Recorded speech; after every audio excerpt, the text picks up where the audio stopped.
Now for the main man. I couldn't be more excited to announce our special guest, special speaker. This guy is the reason why I decided to YOLO my entire life into Bitcoin. I figured if this guy can do it, take all this risk, what am I worried about being a private Bitcoiner? Decided to go fully public and start speaking about Bitcoin. He's the inspiration for that. His name is Michael Saylor. Michael Saylor is the founder and principal shareholder of MicroStrategy. Since the inception of the firm, he has served as the chairman and chief executive officer of the company. He entered the business intelligence marketplace with the MicroStrategy 2.0 product in 1994, which later became the product of an entire suite of business intelligence tools. Over the course of his life, Saylor has traveled 157,000 miles. Wow, that's a lot. Is that how much Bitcoin he has too? Is he like trying to keep up with both of those there? He's been to over 60 countries, sharing his perspective on enterprise and analytics and mobility with technology to business audiences. Now he is traveling the world, telling us all why Bitcoin is a battery and why steel ships are better than wood ones. Thank you, everybody. I want to give an absolutely massive warm welcome to Michael Saylor. Put your hands together.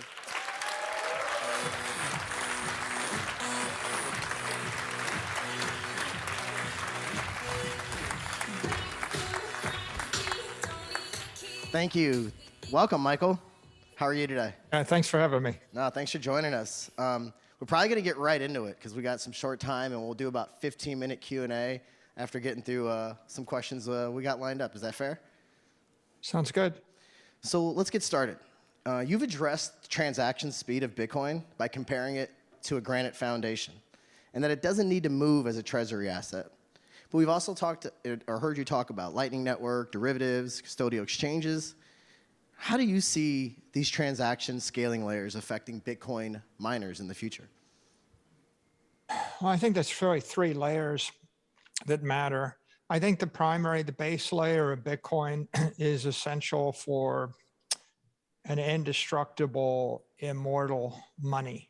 So what you want is the 7 transactions a second, a fairly slow, every 10-minute blockchain.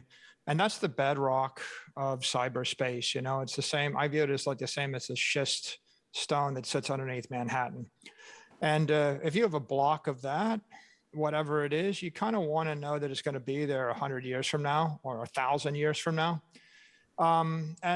Once you've done that, you've defined monetary energy in the form of private keys that sit on that base layer. Then you can move those keys and move that energy on a layer 2 and a layer 3. I would define layer 2 as something like Lightning, a non-custodial, open, permissionless scaling network. And Lightning is a great example of it. In theory, you could create a competitor to Lightning.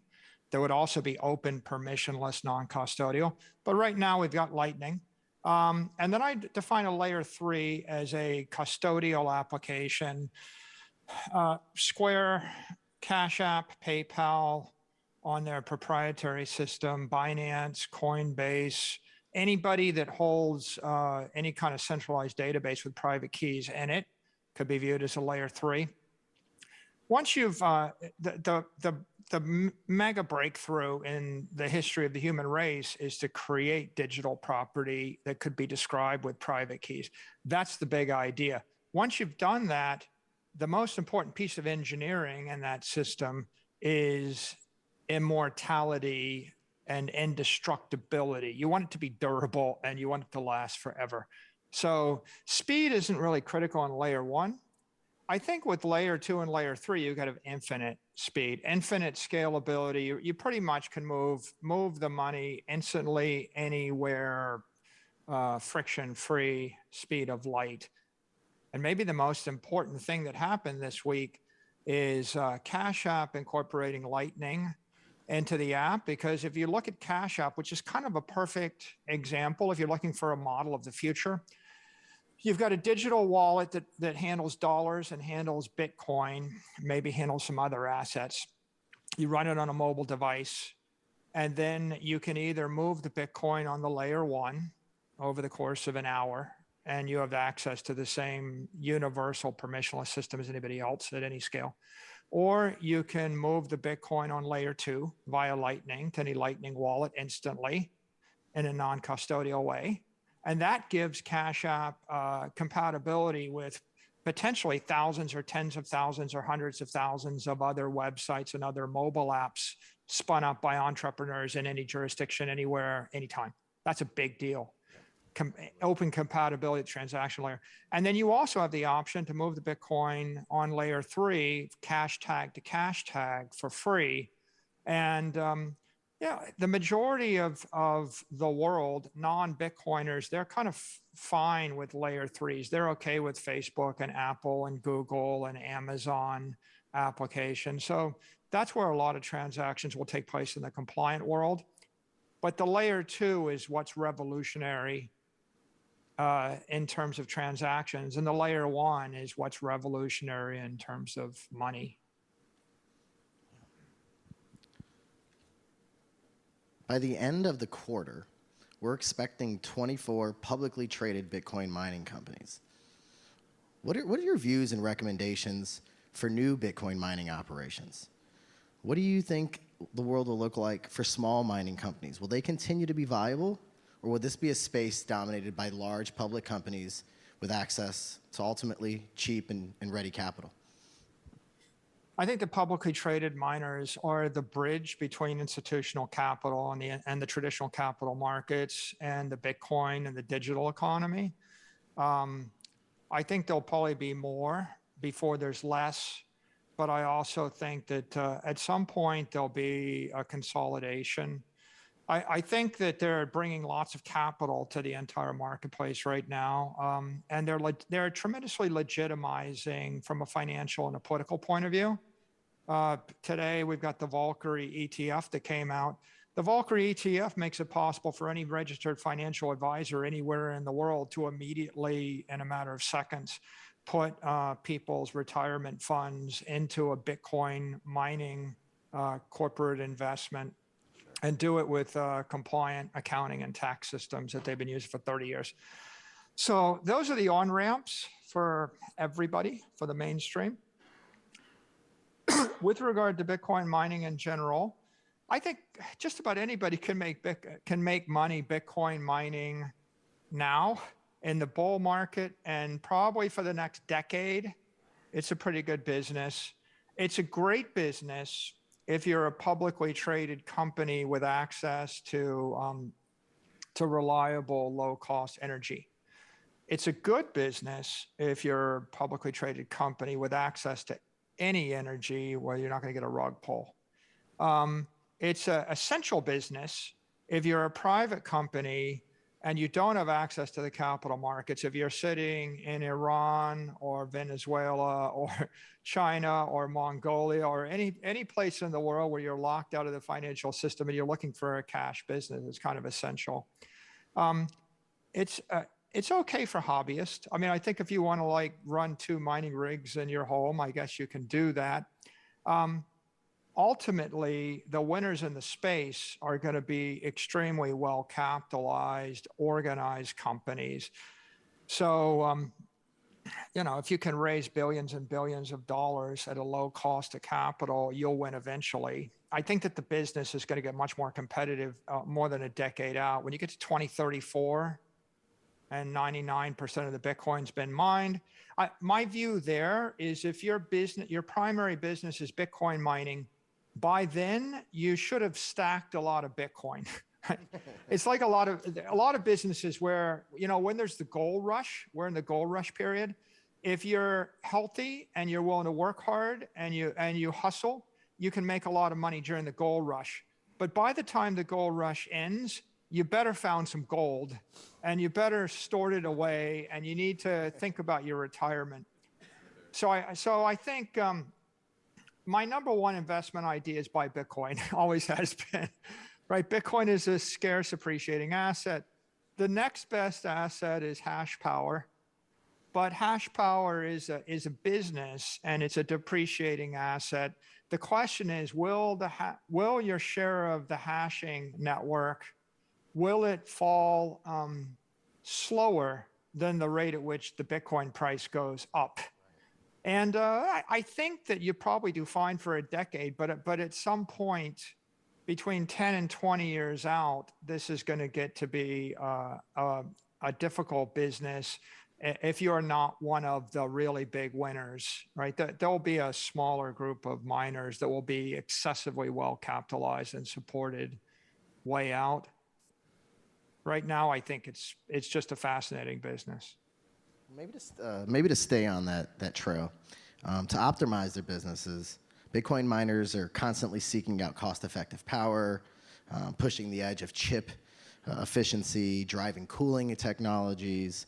What are other ways that you can see miners be active and to optimize their business from a financial perspective?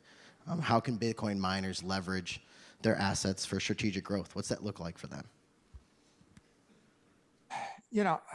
If you're running the business as a private company, right, the issue is, can you get your hands on efficient mining rigs? First question. Second question, can you engineer them into a mining center that's heat efficient? Yep. Third question, can you access cheap power? Fourth question is, can you trust the power provider for the next decade? Is it reliable power? Fifth question is, can you locate all that in a political jurisdiction that believes in freedom? Right? You have to find a free political jurisdiction. If you check all those boxes over the next decade, then you're in good shape, right? If you make a mistake, you go to a jurisdiction where they pull the rug out from under you. Like Kazakhstan recently. Yeah, we won't name names, but I think you could name the names. That make a political mistake and it's losing in the midterm. You might get free power from a government you can't trust. Not a good idea. I think that the way that you mitigate that risk over a decade is you raise capital rapidly. So if I was a private cash operation, I would immediately raise venture capital. There's $10-15 billion worth of crypto VC that just floated in the space in the last 12 weeks. So I wouldn't run my own home mining operation or small time operation for a decade. I would immediately capitalize up with private capital. If you're a decently capitalized private company, I would immediately go public. If I was a small public company, I would try to get big. If I was a big public company, I would raise more capital, right? I would go and either sell equity or I would sell debt. And so the reason that you want to do that, mining is two things, right? It's perfectly executing for the next decade on the engineering and the politics and the energy acquisition, the operation. That's one thing, the execution side. The other thing it is raising capital. Sure. Okay, you might very well raise enough capital in order to scale up your business and buy a lot of Bitcoin and have won in the next 24 months. And then you find out 48 months later that your energy supply got tripled in price. Or you find out in 60 months that there's a rug pull. Maybe the governor that supports you now gets voted out of office and the new governor decides to put a tax on your mining. Yeah. So time is the ultimate uncertainty. It's the stressor. And you need to move with alacrity in order to capitalize on your opportunity. The best reason to be in the mining business right now is so you can raise large sums of capital. And the best thing to do with large sums of capital is to buy Bitcoin. Right. And the second best thing you can do is mine Bitcoin. Right? And so I think that you de-risk the business. I say to crypto entrepreneurs all the time, it's like, you've got a business, you're going to build the world's best Bitcoin wallet or the world's best Bitcoin exchange or the world's best Bitcoin miner. And you raise $100 million. But if you didn't raise the $100 million, I say, go raise the $100 million. Okay? That's the first thing. If given the fact that there's $20 billion in crypto VC and they don't know what to do with it, if you're not out there knocking on their door, you're making a mistake. So go raise $100 million. Once you got the $100 million, do not keep the $100 million in the bank for the next 5 years so that you can pay for your mining rigs in 3 years or handle operating expenses in 4 years. You should take the $100 million, convert 75 million of it into Bitcoin, use the other 25 million to run the business, right? And now you've actually hedged out your risk. Bitcoin could go to the moon and you're successful even though the politician triples the tax on your mining operation in the state where you spent 36 months building out your center, right? So you're really de-risking the business to flip your balance sheet to Bitcoin. And on the other hand, if your business is very successful, then that's good too. You're going to raise more capital and you're going to buy more equipment and scale it up. But that's how I would think about the risk in a Bitcoin business, especially last point, Bitcoin mining is capital intensive. Do not use your own Bitcoin capital. The most valuable capital, right? The cost of Bitcoin capital is 20, 30, 50% a year. It's like paying 50% interest on your capital. Borrow dollars or pesos or bolivars and use that to buy the equipment. So think really hard about the way you capitalize the business, because there's nothing actually that I find more depressing than watching a successful Bitcoin miner that then mines a bunch of Bitcoin and then sells it for dollars so that they could buy hardware that's depreciating. Because your hardware is depreciating. If Intel comes out and they double the supply of hash power next year, right? Your hardware is depreciating. Intel's not going to double the amount of Bitcoin next year, no matter what they do. So think hard about your balance sheet and your operation. That's how you mitigate the risk. I think that's a great piece of advice. I think there's a few people in the room that might disagree, and they think Bitcoin mining more than buying Bitcoin, but that debate will be settled in time, I'm sure. I want to switch gears a little bit to the Bitcoin Mining Council and the efforts that you've spent there. The Bitcoin Mining Council continues to focus on fighting Bitcoin's energy FUD. The arguments seem clear. Bitcoin uses tons of green energy. Bitcoin uses a fraction of the world's wasted energy, as you highlight. And yet, this seems to be a consistent and perhaps even effective attack vector. How do we rid this? How is this still even an argument, considering the truth and facts are pretty obvious in terms of Bitcoin's energy use? And so I'd love to get your take on how people in this room and just in the Bitcoin community in general can ultimately help to combat this argument. Yeah, I would start from a basic legal principle. Bitcoin is digital property. We have created digital property for the first time in the human race using proof of work that combines energy with hashing. And nobody on the planet has invented digital property any other way or come up with another way to create digital property. So everyone that's proposing that you could actually create a digital property without energy is a crypto entrepreneur, if we use the polite phrase. There are other phrases. We won't name those right now either, Michael. A proof of stake network will create an asset without energy, but it's not property. It would be a security. And the regulators have pointed that out. Anybody that understands securities law and anyone that's actually been paying attention to congressional hearings and the information coming out of the administration notices that all the crypto assets based on proof of stake are securities. They're not property. As securities, it means they can't legally trade on an exchange. It also means that you can't ethically hold them as a public figure. It would be unethical for any publicly elected figure to actually endorse a crypto security because of conflict of interest. So one thing that doesn't pop up that much in these debates is the elephant in the room, which is the only way that anybody on Earth has figured out how to create crypto property is with energy. And you got to start right there. So what you really have is you have real money created with real energy and real technology, and that is Bitcoin.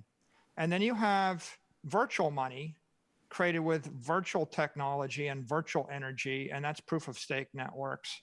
And virtual money could also be colorfully referred to as imaginary money. And if you want imaginary planes and imaginary cars, to go to your imaginary building and live your imaginary life, and you want imaginary food and imaginary health care, to hang out with your imaginary friend, you can do it with imaginary energy.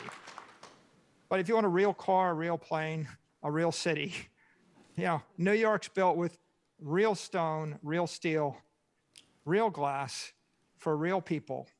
And anybody that proposes that you can actually do this without energy is proposing an imaginary solution, which legally doesn't work because it's a security.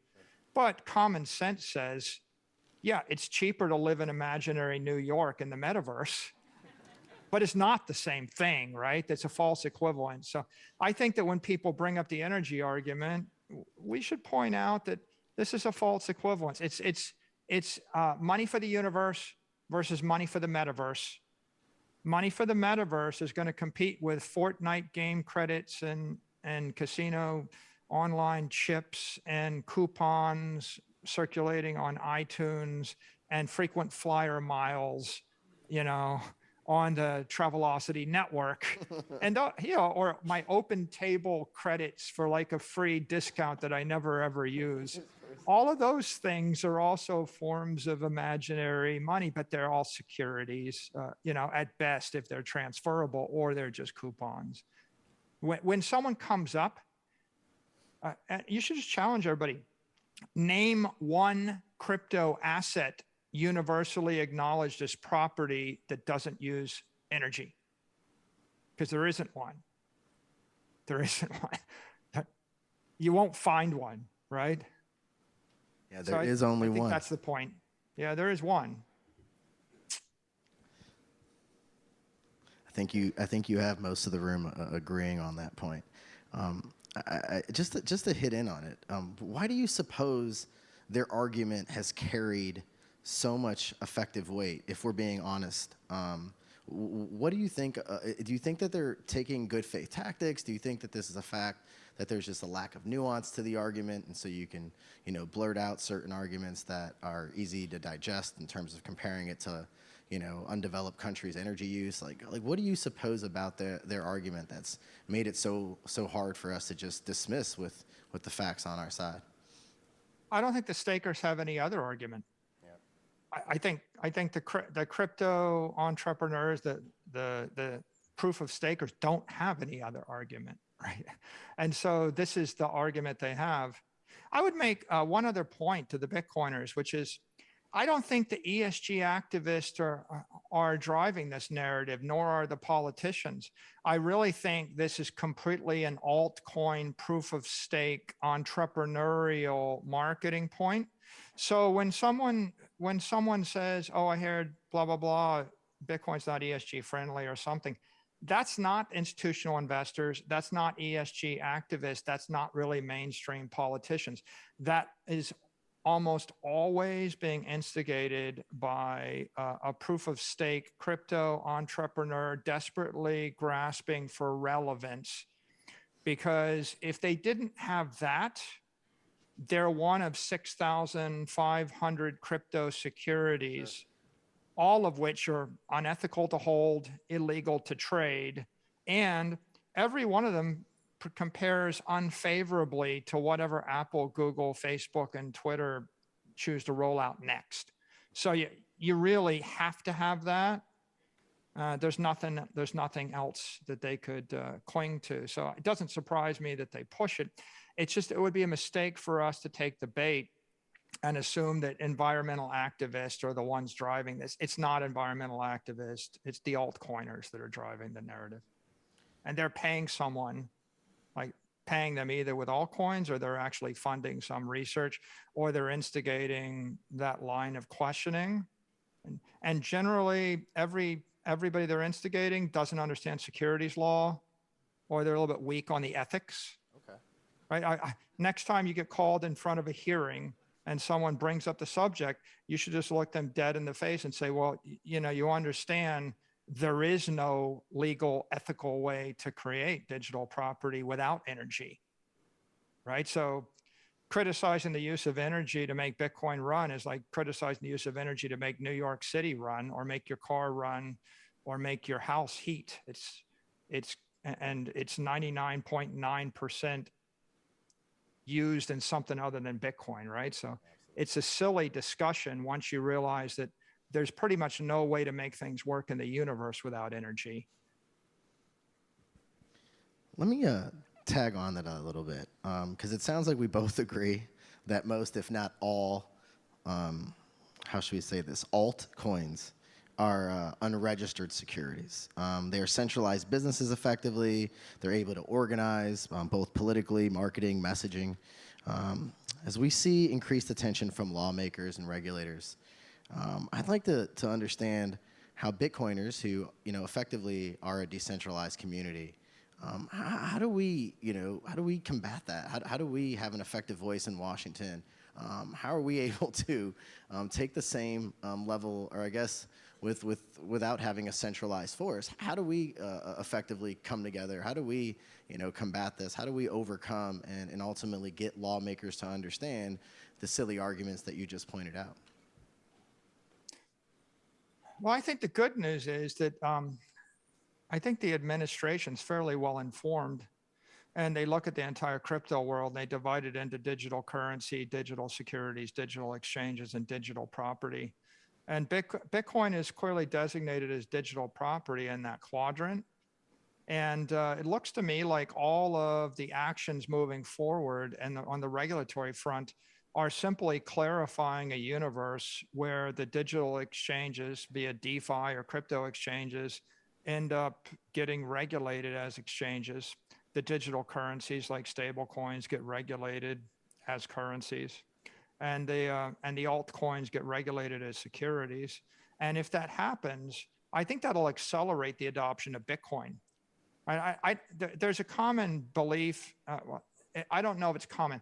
There is a belief in the community that all regulation is bad, but it's not clear to me that it is bad. It seems to me that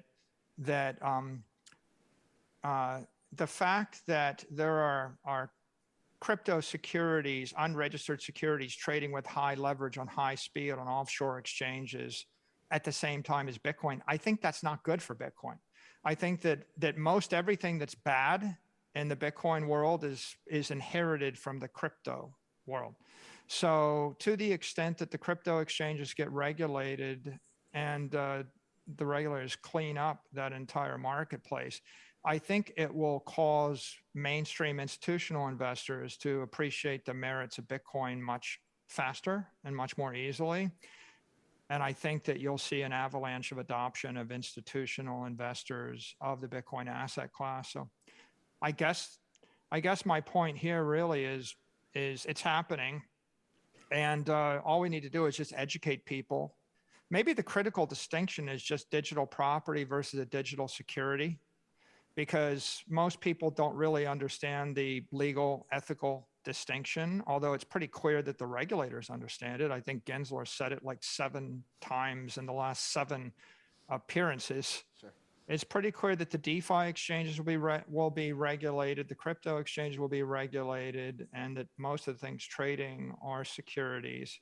And occasionally some members of the mainstream media or some politicians don't really understand the distinction between security and a property. So probably the single most useful thing you could do is point out Bitcoin is a safe haven for public figures. It's a safe harbor, right? I probably should make this point right now. If you look at the critical things that happened in the last week, Ted Cruz bought Bitcoin. Charles Payne said he's got Bitcoin. Stuart Varney said he's going to buy Bitcoin for his grandkids. Tucker Carlson endorsed Bitcoin, right, as unstoppable. We had the KPMG news as well. What do all these things have in common? Well, what they all have in common is that these are public figures, public politicians, or public media figures that are endorsing a digital property as a solution to a problem. And the reason you could do it is because it's not a security. Most of the time, if you look at media outlets, if you look at newspapers and television stations, they prohibit their on-air announcers from endorsing a security. Like, for example, I couldn't say, hey, I really like Peloton stock. You should go buy Peloton stock, or go buy Apple stock, or go buy Yo-Yo stock. Because it is a security, you have a disclosure obligation. Like Kramer has his model charity portfolio where he had securities in it. right? If you look at House ethics rules and you look at the ethics rules around elected officials at the municipal, state, and federal level, they all have similar conflict of interest issues because a public official can reasonably impact the price of a security. So as people start to understand that Bitcoin is different, it's property, right? And by the way, and the only hope that Ethereum has, the only pretension to being property is the proof of work in the mining network, right? The initial pre-mine and the initial coin offering and the hard forks that are continual and the developer control of the protocol, all of those are indicia of security. But the only hope is the proof of work mining. So if they flip to proof of stake, not only have they lost any hope of being a property, but I think Gensler, among others, have pointed out as a bright line, this is a bright line rule. If you have a staking coin that's generating a yield, it is a security. Okay, so what you have here is you have people comfortable even talking about something if they know it's a property. Anybody that actually stands up and endorses a security is taking potentially security, civil liability, and your conflict of interest. So if we simply can educate the world on that, I think it really makes one thing clear, which is if you're a public official or you're a public figure and you hope to share in the future of technology and you want an inflation hedge, your safe harbor is Bitcoin. You can't get there with Google stock. You can't get there. You can't buy a portfolio of Google and Facebook, companies that you're regulating, and use those as your inflation hedge without a conflict of interest. So I think that's a very critical idea because that sets Bitcoin up as the solution to every public figure and, of course, every public person if you're looking for an ethical solution to a financial problem or an ethical way to invest in the future of technology. And there really isn't a second best way to do it. This is the way. No, I think that's a really important distinction and something I'm going to have to chew on some more. I'd like to shift gears a little bit, as someone who has been I guess it's easy to say, an influential person in the Bitcoin community. You have talked about and been open about opening your playbook for corporations. You've really been on a world tour. I imagine some of the people in this room, myself included, are curious to know about your lessons learned so far in talking to various institutions, corporations, family funds, pensions, et cetera. What have you learned over the last year? What's been effective, and kind of what are some of your takeaways and going forward? I think, people's enthusiasm and interest in Bitcoin has dramatically increased in the past 12 months. I think every single month there's a major milestone. Like today, we have the Bitfinex hack, which is the biggest ever asset or biggest ever financial asset seizure, maybe in the history of the country or the world. Let's just say in recent history. Who knows what the Romans did? Can't be sure, but it's a pretty big deal, and it's a wake-up call for people. I think there's the Tesla 10K was another wake-up call for people. I think there's a wake-up call every few weeks. I think the fact that KPMG would buy Bitcoin is a wake-up call. And,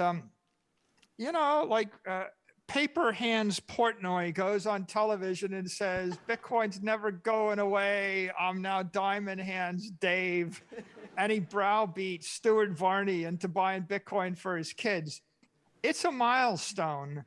What we've seen is people rotating from, we don't understand it, but we think if it works, the government will ban it, to we sort of understand it and we understand it's not going away. And that's an inflection point, because if you don't think it's going to zero, it means it has to go to 1 million, right? One or the other. And so what I see is a stampede of interest. I hear rumors that like the number of big hedge funds that are setting up crypto trading accounts and Bitcoin trading accounts in particular has increased by a factor of 10 in the past 12 months. I have seen an avalanche of family offices that are now just waking up, a lot of high net worth individuals. And what do I learn? I think what I learned is you just got to wait and give it time. I'd say one more point, like I talked to a lot of politicians. I look at a lot of what's going on with the regulators and politicians. I think that this is on, by and large, a pretty popular thing. Like I think that they're more akin to embrace Bitcoin and embrace the promise of a crypto economy than they are to reject it. So while there is skirmishing and there is a little bit of negativity here and there, I don't think the public sentiment has ever been better. I just think that sometimes there's a 1, 2, 3 year delay. People take a while to move. And you should look at that as a positive thing, because if the world rationalized overnight, Bitcoin would go to 1 million or 2 million or 5 million a coin, and you wouldn't be able to buy anymore. Yeah, stacking sats becomes a lot harder at 5 million for the plebs. Yeah. So what we've learned here today, folks, is orange pilling corporations takes as long as orange pilling your loved ones, is what Michael Saylor's teaching. But Michael, I have a little bit more of a minutia question, because you put some effort into this, in particular to the accounting treatment for Bitcoin. So you wrote a letter to FASB. I'm interested, one, if you can break down a little bit about the impacts to the accounting treatment, as well as just any feedback you've gotten since a number of us Bitcoiners went in and commented in the commenting period and sent some notes and letters. To me, as a former public accountant, it seems like a pretty obvious argument. I try to steelman the other side and struggle. What was some of the feedback you got on the indefinite intangible accounting treatment that Bitcoin is governed under? I mean, in all my communications with everybody, I don't really sense anyone arguing against a reform of the accounting, like an upgrade of the accounting. Do you think this is just lack of attention of sorts? Before August of 2020, I don't think we could find a publicly traded company that had $2 million of Bitcoin anywhere in the world. Yeah. I don't know if there was I think Overstock held a couple of $1 million for some number of months in 2017 or 2018. Right. But this was not a material issue for public company accounting. And I think the FASB has a lot of other issues on their plate. Right. So I think that has changed materially as of 2022. We've already had a win of sorts. I mean, the fact that it was put on the agenda for comment was a big win. The fact that 500 supporting letters or 400 supporting letters came was a second big win. The fact that subsequent to that, FASB agreed to make it a research project, sure, like formally to accept it, was a third big win. I think that now if you look at mainstream views of this, we see that we have a pretty good constituency of supporters in Congress and the Senate that would like to see an improvement. I think there are people in the administration that are supportive, and the regulators that are supportive of an upgrade in the or modernization of the accounting treatment. I think in the mainstream media and mainstream finance and mainstream accounting profession, there's good consensus there. So I'm cautiously optimistic. Clearly, we'd all like to see something closer to fair market accounting. I can't say when or how it will be developed because, that it's a process, and FASB is responsible for accounting standards for how many tens of thousands of organizations or hundreds of thousands of organizations everywhere in the world. So it's complicated. So I don't presume to know how they go about this and the time frame. But I think that just tabling the matter and getting it the attention it deserves is a big win. Sure. I would make one more point, which is, on the margin, it's an impediment to a publicly traded, gap-oriented company. Mm-hmm.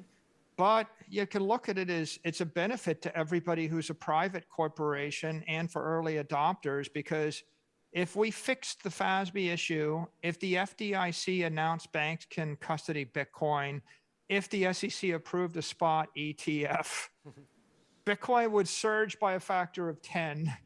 And again, you would miss all of the gains from everything that you're going to buy between now and $500,000 Bitcoin, and you would just lose them all. Yep. So sometimes you don't want all of your impediments to a perfect future to be removed instantly.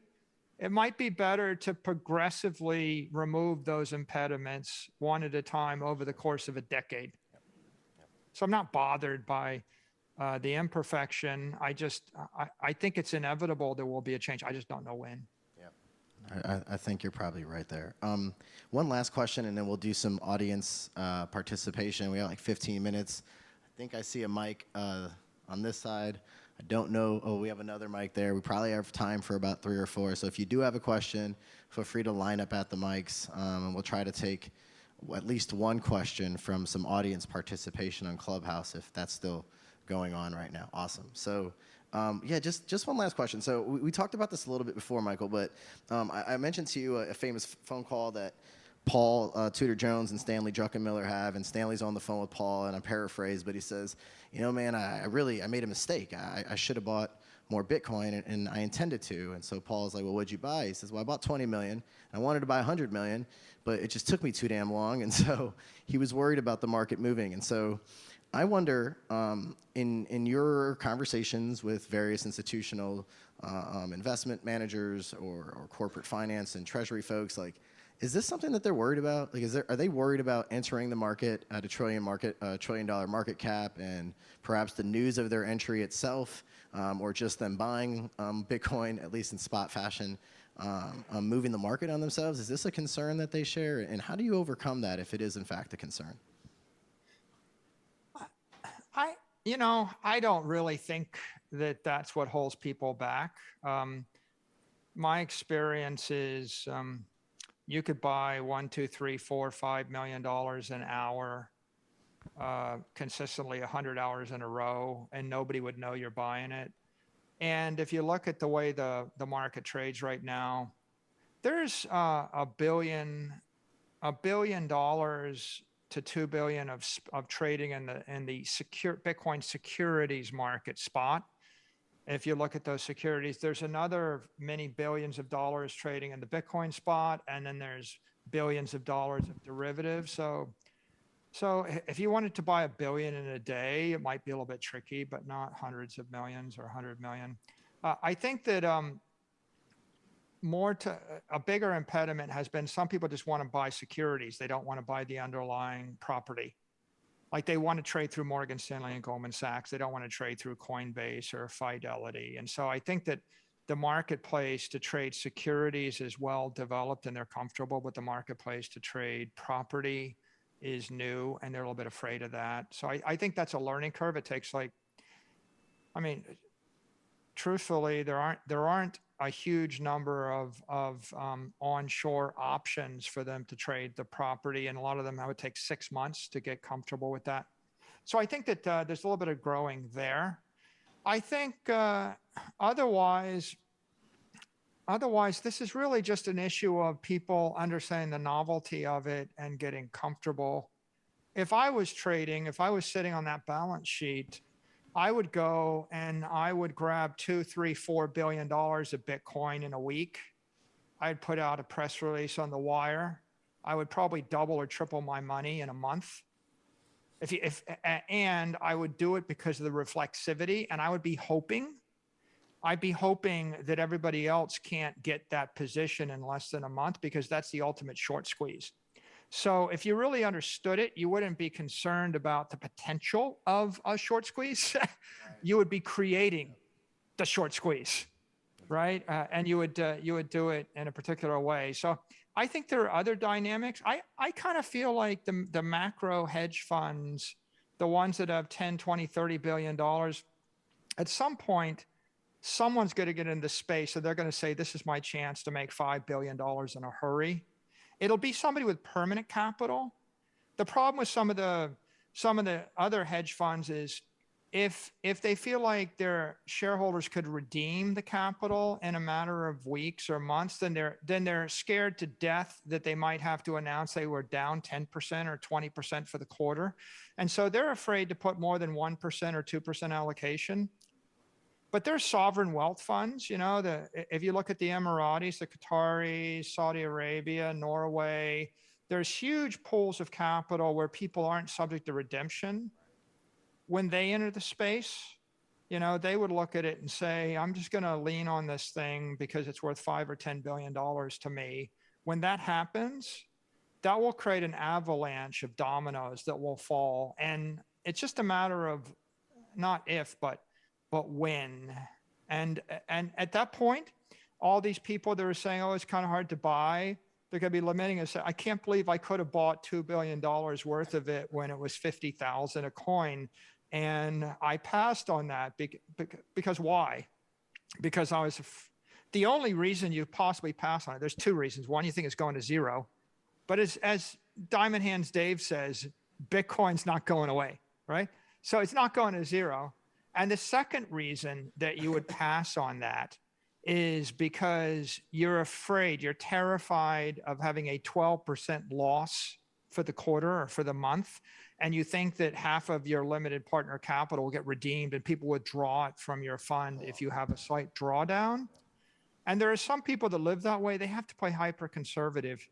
But there are other investors that have permanent capital, and they're okay with the volatility, and they're just now waking up to the opportunity. I mean, maybe the first year was, Elon Musk Day, February 8th or whatever, 2021 to now. That was the first year. We're now the second year, and they're waking up, and they're starting to set up accounts, and they're staring at it, and they're thinking about it, and at some point they'll pounce. And then the last thing you'll hear is, oops, I couldn't buy enough fast enough. You'll be hearing other things.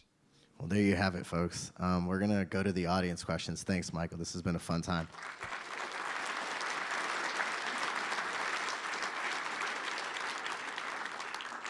It looks like we have a question from a good friend of mine, Shelly. What do we got, Shelly?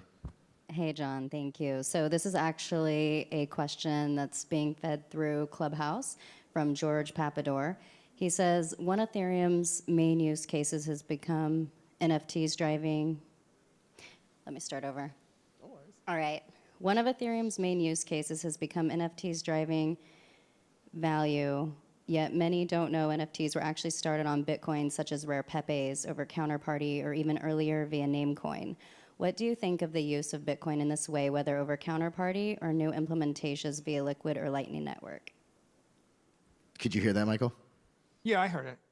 I think that all the applications in the entire crypto ecosystem are generating enthusiasm and excitement. And clearly the enthusiasm for NFTs is coming from celebrities, from musicians and sports figures and other celebrities. They're looking for a way to monetize their brands.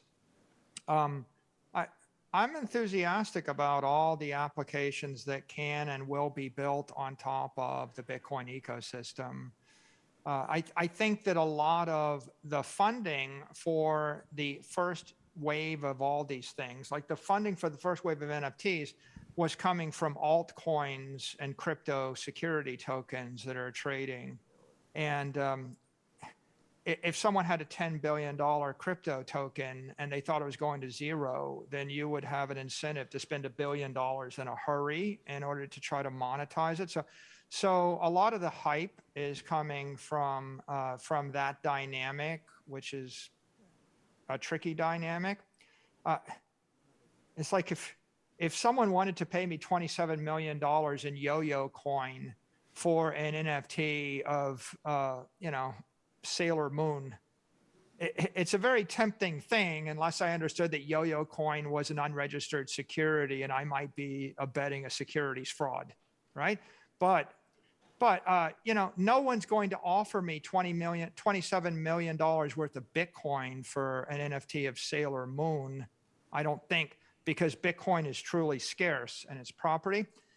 So I guess my point really would be, I love applications. Most of the crypto applications are being funded with crypto tokens and securities that are basically I'm issuing equity in my own company in order to buy my own product, and then I'm tweeting about it. And that's a very fluffy, highly levered thing. And so if something's working in the crypto economy, it may not necessarily work in the Bitcoin economy, because no one is generating $1 billion out of thin air with 1,000-to-1 leverage on their own crypto security in the Bitcoin economy. So you don't have infinite free money to finance all these schemes. I think that the applications that I'm a lot more enthusiastic about on top of the Bitcoin blockchain are the common sense ones. Like, Bitcoin is money that is immortal, indestructible, and instantly transferable anywhere. If we just stop with that value proposition and say, I have money that will last forever, that's impossible to destroy, that I can transfer at the speed of light instantly anywhere. What are the applications of that? There's a lot of applications for that, right? And in addition to the obvious ones, like build the Square Cash App Lightning Wallet killer, you put a stable coin, put the US dollar onto a Lightning wallet, like Jack Mallers is doing, right? 8 billion people on the planet, they want to have a digital wallet. They want to have dollars in the wallet. They want to have Bitcoin in the wallet. They want to move the wallet assets at the speed of light. They want to transact business with 100 million businesses, friction-free. And they want to do it with security and stability. So I think that core base case of like indestructible, immortal, instantaneously transferable money, that's where I would keep my center of gravity if I was an entrepreneur. Or I've talked about orange checks. The killer app for Bitcoin would be you let 1 billion people get an orange check by posting a couple of thousand Satoshis. And then you can't DM anybody or comment to anybody without the orange check. And then when a spammer or scammer or a phisher attempts to attack you or murder you in cyberspace, they lose their orange check, you take their Satoshis, and people go, oh, well, the scammers will definitely do that. Well, they won't do that because the scammers spin up 20,000 fake accounts a minute, and they're not going to pay $40,000 a minute in order to do this. So if we were to integrate a monetary layer into the internet, we could clean up cyberspace. We could remove the friction, of money transfer, and we can make our money last forever. I would focus on that. I think that, look, if I create a Bored Ape and I sell it to myself, and then myself sells it to myself again, and then I sell it to another persona of myself using a token that I spun up, and then I trade the token with 20-to-1 leverage through a DeFi exchange with 100-to-1 leverage and sell that to myself, and then I tweet about it, it's going to look like something very exciting is going on in the world. And it may for a while, but it's not where I really want to, spend my time for some obvious reasons if you follow the money. Do we have any other questions? I think there's a couple of fans of that answer. Yeah, John, I see you have a line forming there, but if you want to swing back around, thank this gentleman here has a question as well. All right, so I'm going to go there first, and then we'll come back around here, okay? Do you want to go ahead and introduce yourself and ask a quick question? Yes, sure. Hi, Michael. My name is Gabriel from First Block. You were talking about proof of stake crypto altcoin, but there's a lot of different other projects using proof of work algorithm. There's other project with proof of capacity, proof of coverage, etc. So, what do you think of these other projects in the space? I think it's theoretically possible to create digital property through other protocols, and so I don't say it'll never happen. We just don't have a universally acknowledged and accepted other network, right?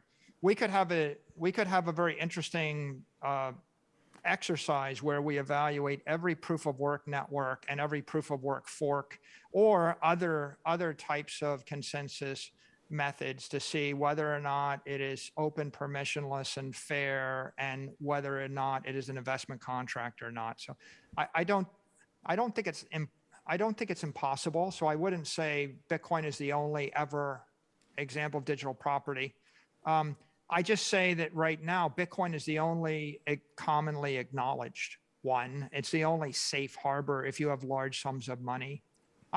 I will submit, here's an idea for the audience to help you think through this.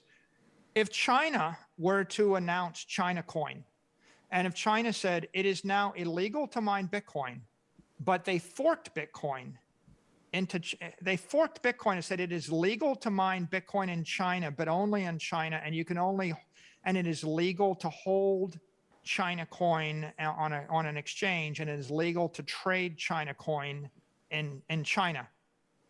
They could create a fork of Bitcoin that would also look like digital property, assuming it had all the other characteristics of the Bitcoin protocol.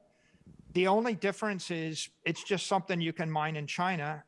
And if Canada said, we're going to create Canada Coin, and there's no capital gains tax on Canada Coin, and it's legal tender in Canada, and it's legal to mine Bitcoin in Canada as long as Canada Coin, they might fork the thing as well. Like, the best idea for forking Bitcoin would be a sovereign nation state has an asymmetric set of mining rules or tax rules that give you a benefit to that property, but otherwise you inherit all of the fair, open, the immaculate conception of Bitcoin. The next best idea would be take the protocol and start it again, just like Satoshi did, but it would be much, much harder, right? So in theory, you can create digital property that is not Bitcoin. In practice, would I buy $1 billion of it? Not until after it had run a decade. If you created a digital property, by the way, did the Chinese have property in China? Yeah, it's called land. There's land in China. Would you like to own $1 billion worth of land in China? Well, ethically, it's superior to owning $1 billion security in China. I'd rather own the land and the stock, but I only want to own the land if I'm going to live in China, just like I only want to own land in Canada if I'm committed to Canada. It might be inferior to land in the United States for me, right? They're all forms of property. So Bitcoin is global digital property. It is the non-sovereign global property, and it generally will be most universally desirable. But as we move forward, we'll see. I have yet to see anybody pursue what I viewed as an inspired path or an inspired strategy toward creating alternate digital property. And it will be hard. It'll be hard to create an alternate global digital property with a different protocol that competes directly one-on-one with Bitcoin as global money, because there's a tendency for all the monetary energy for the smaller chain to fall into the bigger chain. But it's much more likely that you could create a unique digital property that is localized to a given nation state or a given political jurisdiction, because they can put advantageous or disadvantageous tax or other regulatory requirements on it. I suppose in theory, like if you believed in Google or Apple, if Google or Apple wanted to create Google Coin or Apple Coin, it was Bitcoin, but they built it into Google or Apple, they might actually try to spin off some preferred digital open permissionless protocol that became property. But ultimately you're running up against the securities issue because there's a company that's influencing the protocol. So it's more likely that a political organization would succeed than a corporate organization would succeed. As of now, I think out of 6,500 cryptos, there's a dozen that you could debate whether they have some degree of property component. There's one that's clearly property, and there's 6,488 that are almost certainly securities. That's what I think. Thanks. I think we have time for one more question, so we're going to swing over here. How you doing, Michael? I'm Michael also. So what keeps me up sometimes is when I start thinking about proof of stake and proof of work, and how, especially since Zcash recently has moved to proof of stake, which I never thought would ever happen, ever. And other coins are doing it. Coinbase released statements saying how they don't want to support coins on their website that are proof of work because of environmental problems, which, I mean, I'm sure everyone in this new room realizes that's not true. Is it possible? I mean, what incentives would ever push the miners to go to a system of proof of stake with Bitcoin? Yeah, as I pointed out, proof of stake is a security which makes it dead in the water. And I think that the head of the SEC has pointed it out in congressional testimony multiple times. If it's a security, and if all these are formally designated securities, then they're only going to trade on national securities exchanges pursuant to securities policies and procedures. So there's zero chance that anybody in Bitcoin is going to go to proof of stake, but it's highly likely, and there's zero chance that Coinbase is going to stop supporting proof of work networks because the only justification for a crypto exchange not being a regulated exchange is that they're trading commodities, not securities. So I think actually what's going to happen is the opposite. I think that maybe proof of stake networks have reached their zenith, right? Maybe this is their high point. And that's the exact answer I wanted to hear. So, yeah, I think over the next 12 months, depression's going to set in for everybody on the proof of stake system, because if they're securities, then they can't really sell to the general public without issuing adequate disclosures. That's the problem. And I by the way, most people that are proponents of proof of stake networks, in my experience, I've never met one of them that understood securities law. Never one. I've never heard anybody that I thought understood securities law that's proposing a proof of stake solution. They're just willfully ignorant of that, or they're hoping the law will go away. But even if the law goes away, to be clear, securities law is based upon a 10,000-year-old idea, which is called thou shalt not lie, cheat, or steal. And the reason that we have securities laws is because you're not supposed to lie, cheat, or steal. And that's what the laws say, in essence. So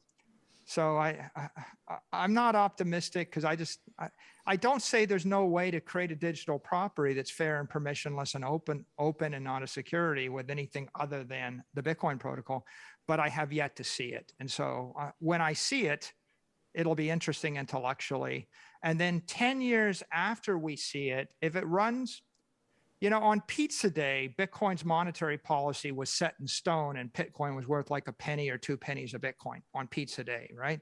May 22nd, 2010.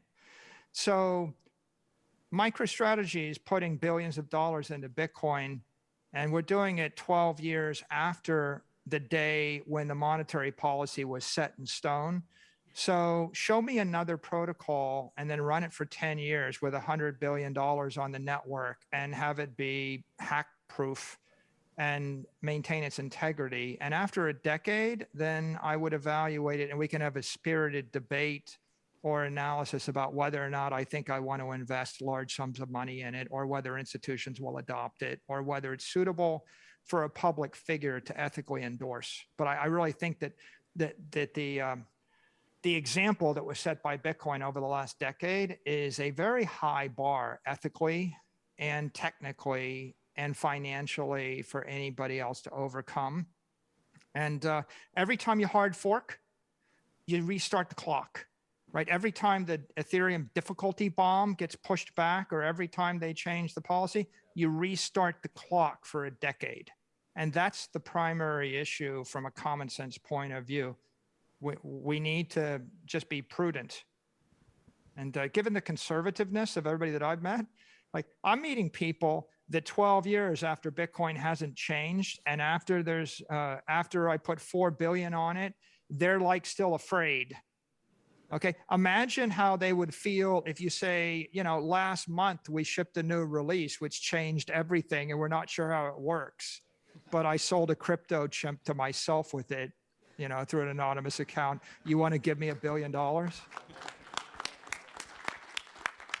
Well, I'm sure I speak on behalf of everyone in the room. This has been a lot of fun. Thank you so much, Michael, for taking some time. We'll look forward to some more tweets and more bashing of the unregistered securities. But all joking aside, really enjoyed the conversation. Maybe we can give a round of applause for Michael.